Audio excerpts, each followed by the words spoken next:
Hello friends, welcome to my YouTube channel Rupali education classes. आज हम बात करने वाले हैं मिशन चंद्रयान-3 की। देश भर में तबाही के बीच अगर कोई अच्छी खबर सुनने को मिल जाए तो इससे अच्छी बात और क्या ही हो सकती है। 3 साल बाद एक बार फिर से भारत चांद को मुट्ठी में करने के लिए मैदान में उतर चुका है। चांद के लिए एक लाइन है, तो आइए सुनते हैं। ए चांद तू अपने नखरे कम कर, ऐ चांद तू अपने नखरे कम कर, मेरा भारत देश तेरा आशिक है, मिलने तुझसे फिर आ रहा है। जी हाँ, हम बात कर रहे हैं भारत के मोस्ट अवेटेड मिशन चंद्रयान-3 की। चंद्रयान-3 इसरो द्वारा Satish Dhawan space centre SDSC Sriharikota Andhra Pradesh से लॉन्च किया गया। आइए हम स्पेस से रिलेटेड थोड़ी ब्रीफ हिस्ट्री को भी जान लेते हैं। भारतीय अंतरिक्ष प्रोग्राम के जनक फाउंडर विक्रम साराभाई थे, जिनकी अध्यक्षता में 1962 में इंकोस्पार, जिसका फुल फॉर्म होता है Indian national committee for space research, भारतीय राष्ट्रीय अंतरिक्ष अनुसंधान समिति का गठन किया गया। इंकोस्पार की स्थापना भारत के प्रथम प्रधानमंत्री पंडित जवाहरलाल नेहरू ने की। 15 अगस्त 1969 को बेंगलोर, कर्नाटक में इसरो की स्थापना की गई, जिसके फर्स्ट डायरेक्टर विक्रम साराभाई बने। भारत में 3 प्रमुख रॉकेट लॉन्च स्थान हैं। नंबर 1 विक्रम साराभाई अंतरिक्ष केंद्र, त्रिवंतपुरम, थुम्बा, केरल। नंबर 2 सतीश धवन अंतरिक्ष केंद्र, श्रीहरिकोटा, आंध्र प्रदेश। नंबर 3 डॉक्टर अब्दुल कलाम द्वीप, अब्रक, भद्रक, उड़ीसा, भुवनेश्वर। भारत में इन 3 लॉन्च साइटें होने के बाद भी हम सारे अंतरिक्ष प्रक्षेपण श्रीहरिकोटा आंध्र प्रदेश से ही करते हैं।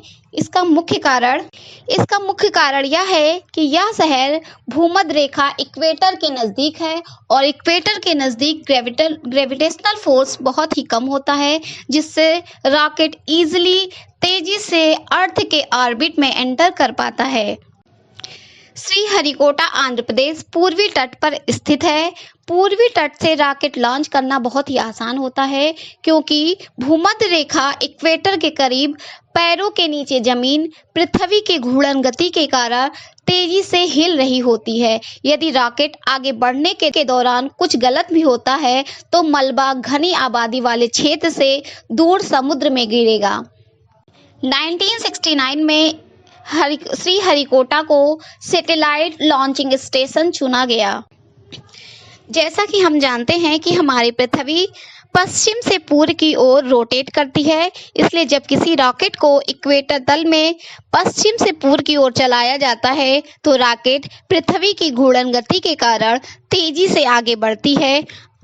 अधिक एनर्जी प्राप्त करने के लिए हम रॉकेट को पूर्व की ओर लॉन्च करते हैं, जो पृथ्वी के घूर्णन की समान दिशा में होती है। अंतरिक्ष में उड़ान भरने वाले रॉकेट की ऊर्जा को पृथ्वी के घूमने की ऊर्जा के साथ जोड़कर हम उपग्रह को आगे ले जा सकते हैं।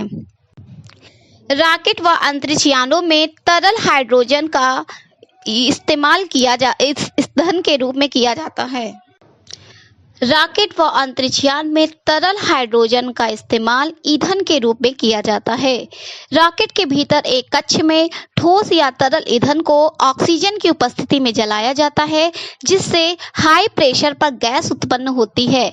यह गैस पीछे की ओर एक सक्रिय मार्ग से अत्यंत वेग के साथ बाहर निकलती है। इसके फलस्वरूप जो प्रतिक्रिया उत्पन्न होती है वह रॉकेट को तेजी से आगे की ओर ले जाती है। रॉकेट की सहायता से मनुष्य चंद्रमा पर भी पहुंच चुका है। 20 जुलाई 1969 को USA United states of America का अपोलो 11 नामक अंतरिक्ष यान चंद्रमा पर पहुंचा। इस व्हीकल से जाने वाले नील आर्मस्ट्रांग फर्स्ट पर्सन थे जिन्होंने चंद्रमा पर कदम रखा। 15 अगस्त 2003 को चंद्रयान की फॉर्मली शुरुआत प्रधानमंत्री अटल बिहारी वाजपेयी के समय में हुई। लगभग 5 साल बाद चंद्रयान 1 मिशन को लॉन्च किया गया। चंद्रयान मिशन चंद्रयान फर्स्ट 22 अक्टूबर 2008 को सतीश धवन हरिकोटा आंध्र प्रदेश से लॉन्च किया गया। चंद्रयान फर्स्ट को PSLV C11 रॉकेट से लॉन्च किया गया। चंद्रयान फर्स्ट का उद्देश्य चांद की कक्षा के चारों ओर चक्कर लगाना था, इसलिए इस मिशन का नाम था ऑर्बिटर मिशन। चंद्रयान 1 से चंद्रमा पर जल की उपलब्धता की खोज की गई और चंद्रयान 1 सफल भी रहा। चंद्रयान 1 की सफलता के बाद 22 जुलाई 2019 को चंद्रयान 2 को लॉन्च किया गया। चंद्रयान 2 को GSLV मार्क 3 रॉकेट से लॉन्च किया गया। चंद्रयान 2 में 3 भाग थे। पहला था आपका ऑर्बिटर, जो ऑर्बिटर चांद के चारों ओर घूमने वाला यान था। दूसरा था आपका लैंडर, जिसका नाम विक्रम था, यह चांद की सतह पर उतरने वाला यान था। तीसरा है आपका रोवर, जिसका नाम प्रज्ञान था, यह चांद की सतह पर उतरने वाला यान है। रोवर जिसका नाम प्रज्ञान था, यह चांद की सतह पर चलने वाला यान है। यह 6 पहियों वाला रोवर होता है। रोवर चांद की सतह पर चलकर जानकारी कलेक्ट करता है और चंद्रमा की सतह पर इसकी तस्वीरों को भेजता है। साउथ पोल पर सॉफ्ट लैंडिंग करने से 2 किलोमीटर पहले लैंडर की स्पीड बढ़ने से वह क्रैश हो गया और इसरो से इसका कनेक्शन टूट गया, इसलिए चंद्रयान 2 असफल रहा। चंद्रयान 2 की असफलता से इसरो के चेयरमैन के सिवान व पूरा देश पूरी तरह टूट चुका था। फाइनली 4 साल बाद कम समय व कम लागत में एक बार फिर से इसरो के चेयरमैन S सोमनाथ की अध्यक्षता में 14 जुलाई 2023 को 2:35 पर चंद्रयान 3 सक्सेसफुली लॉन्च किया गया। चंद्रयान 3 LVM-3 M4 रॉकेट से लॉन्च किया गया। इसे बाहुबली रॉकेट का भी नाम दिया गया। यह लगभग 642 टन का है। चंद्रयान 3 का उद्देश्य चंद्रमा के दक्षिणी ध्रुव पर सफल लैंडिंग करना है तथा चंद्रमा की संरचना को बेहतर ढंग से समझना है। अब तक चंद्रमा पर 3 देश USA, चीन, रूस सक्सेसफुली लैंडिंग कर चुके हैं। चंद्रमा की सतह पर लैंडिंग करने वाला भारत चौथा देश है, लेकिन चंद्रमा के दक्षिणी ध्रुव पर लैंडिंग करने वाला भारत दुनिया का पहला देश बनेगा। साउथ पोल पर लैंडिंग करना बहुत ही कठिन होता है, क्योंकि वहां पर सूर्य की किरणें अवेलेबल नहीं होती हैं और वहां पे बहुत सारे गड्ढे और वहां का तापमान -230 डिग्री सेल्सियस होता है, इसलिए साउथ पोल पर लैंडिंग करना बहुत। अभी तक हमने चंद्रयान से रिलेटेड ब्रीफ हिस्ट्री को जाना। अब हम चंद्रयान से रिलेटेड कुछ इंपॉर्टेंट टर्म को देखेंगे, तो आइए स्टार्ट करते हैं। चंद्रयान 3 भारत का तीसरा चंद्रमा मिशन है, जिसका उद्देश्य चंद्रमा की संरचना को बेहतर ढंग से समझना तथा चंद्रमा पर मिट्टी, खनिज जैसी प्राकृतिक चीजों का अध्ययन करना है। मिशन चंद्रयान 3 को सतीश धवन अंतरिक्ष केंद्र CSDC श्रीहरिकोटा आंध्र प्रदेश से लॉन्च किया गया। चंद्रयान 3 को चंद्रमा के दक्षिणी ध्रुव पर लैंड करना है। चंद्रयान 3 को LVM-3 M4 रॉकेट से लॉन्च किया गया, जिसका फुल फॉर्म क्या है, लॉन्च व्हीकल मार्क 3। इससे पहले चंद्रयान 2 को GSLV मार्क 3 रॉकेट से लॉन्च किया गया था। चंद्रयान 3 के प्रमुख इंजन का नाम CE-20 क्रायोजेनिक इंजन है। मिशन चंद्रयान 3 को इसरो ने लॉन्च किया। इसरो का full form Indian Space Research Organisation होता है। इसरो की स्थापना 15 अगस्त 1969 को हुआ, जिसका हेडक्वार्टर बेंगलुरु कर्नाटक में है और इसरो के अध्यक्ष एट प्रेजेंट इसरो के अध्यक्ष S सोमनाथ हैं। इससे पहले के सिवान थे। इसरो के प्रथम अध्यक्ष विक्रम साराभाई थे। चंद्रयान 3 मिशन में भारत चांद की धरती पर एक लैंडर उतारेगा। इस लैंडर में एक रोवर भी है जो चंद्रमा की धरती पर घूमेगा और वहां कुछ एक्सपेरिमेंट करेगा। चांद पर एक लूनर दिन तक रहेगा। एक लूनर दिन धरती के 14 दिन के बराबर होता है, 14 डेज के बराबर होता है। ये तो बहुत इंपॉर्टेंट फैक्ट है। देखिए, मैं आपको इंग्लिश में भी बता देती हूँ। In this mission, India will land a lander on the lunar surface. There is also a rover in this lander, which will roam on the lunar surface and do some experiments there. The lander will stay on the moon for 1 lunar day. 1 lunar day is equal to 14 Earth days. ठीक, तो ये बहुत ही important fact है। 1 lunar days 14 अर्थ days के बराबर होता है। अब देखिए, आपको अभी तक भारत ने तीन मून मिशन लॉन्च किए हैं। Number 1 Chandrayaan first moon mission कब लॉन्च किया गया? 22 अक्टूबर 2008 को।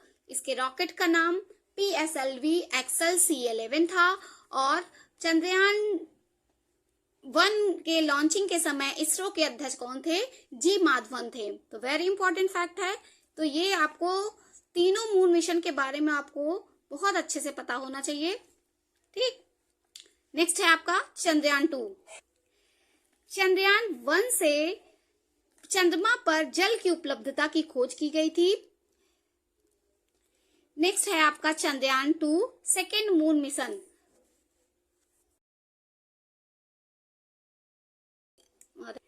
चंद्रयान 2 को GSLV मार्क 3 रॉकेट से लॉन्च किया गया। चंद्रयान 2 के समय इसरो के अध्यक्ष के सिवान थे, लेकिन यह चंद्रयान 2 मिशन अनसक्सेसफुल रहा। नेक्स्ट है आपका चंद्रयान 3। इसके बारे में मैंने ब्रीफ डिस्कशन मैंने पहले ही कर दिया है। चंद्रयान 3 थर्ड मून मिशन 14 जुलाई 2023 को लॉन्च किया गया। या किस रॉकेट से लॉन्च किया गया? LVM 3 M4। चंद्रयान 3 के समय इसरो के अध्यक्ष S सोमनाथ थे। तो आपको पूरे अध्यक्ष बहुत अच्छे से पता होना चाहिए कि किस मून मिशन के समय कौन से अध्यक्ष थे। Next and very important fact, mission Chandrayaan 3 की थीम क्या थी? Science of the moon. Very important. Mission 2 और मिशन 3 में मेन डिफरेंस क्या था? चंद्रयान 2 में लैंडर, रोवर और ऑर्बिटर थे। ठीक, लेकिन चंद्रयान 3 में ऑर्बिटर नहीं है, क्योंकि ये ऑर्बिटर पहले से ही स्पेस में मौजूद है। तो जरूरत पड़ने पर हम उसी ऑर्बिटर को यूज कर लेंगे। चंद्रयान 3 में ऑर्बिटर के बजाय स्वदेशी प्रोपल्सन मॉड्यूल, स्वदेशी मतलब इंडिजिनस प्रोपल्सन मॉड्यूल है। ठीक है, तो चंद्रयान 3 में, चंद्रयान 2 में आपका ऑर्बिटर, रोवर और लैंडर थे, जिसमें लैंडर का नाम आपका विक्रम था और रोवर का नाम प्रज्ञान था। ठीक, तो इसमें चंद्रयान 3 में ऑर्बिटर को नहीं यूज किया गया है। ठीक, क्योंकि वो ऑर्बिटर अभी भी चंद्रमा के कक्षा के चारों ओर चक्कर लगा रहा है और जरूरत पड़ने पर हम उसी ऑर्बिटर का यूज कर लेंगे। ठीक है, तो चंद्रयान 3 के 3 मॉड्यूल क्या क्या हैं? नंबर 1 क्या है? प्रोपल्सन मॉड्यूल, लैंडर मॉड्यूल और रोवर मॉड्यूल। ठीक, तो हम देखते हैं कि ये क्या क्या है। प्रोपल्सन मॉड्यूल क्या होता है? यह अंतरिक्ष मिशन पर जाने वाले यान का पहला हिस्सा होता है। ये किसी भी स्पेसशिप अंतरिक्ष यान को उड़ान भरने की ताकत देता है। यह लैंडर को चांद की कक्षा में ले जाता है। ठीक, नेक्स्ट है आपका लैंडर। लैंडर क्या है? यह अंतरिक्ष में जाने वाले यान का दूसरा व बहुत ही महत्वपूर्ण हिस्सा होता है। इसे ही चंद्रमा पर उतारा जाएगा। रोवर को चंद्रमा की सतह तक सही तरीके से पहुंचाने की जिम्मेदारी इसी लैंडर की ही होती है। रोवर चंद्रयान का यह तीसरा हिस्सा होता है जो लैंडर के जरिए चंद्रमा की सतह पर उतरता है और घूमकर जानकारी प्राप्त कर उसे अर्थ पर भेजता है।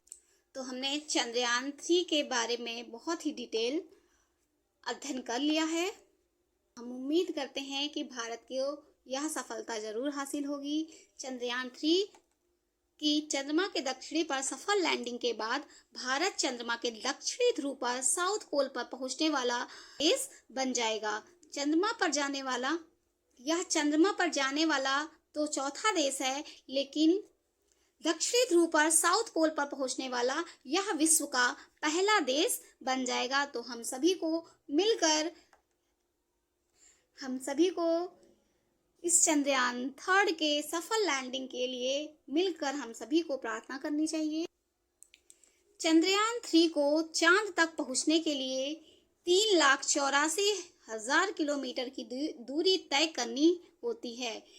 यह लगभग 44 दिन में पूरा होगा। ठीक है। अंतरिक्ष यान द्वारा ले जाए गए लैंडर के 23 से 24 अगस्त तक चंद्रमा पर सॉफ्ट लैंडिंग करने की उम्मीद है। तो हम सभी चंद्रयान 3 के सफल लैंडिंग की प्रार्थना करते हैं और यह भारत के लिए बहुत ही गौरव का विषय होगा। तो आज इन्हीं के साथ मैं आज का सेशन समाप्त करती हूँ। और आपको मेरे कंटेंट, मेरे सेशन पसंद आ रहे हैं तो please like, subscribe and share करना ना भूलें। Thanks for watching. जय हिंद।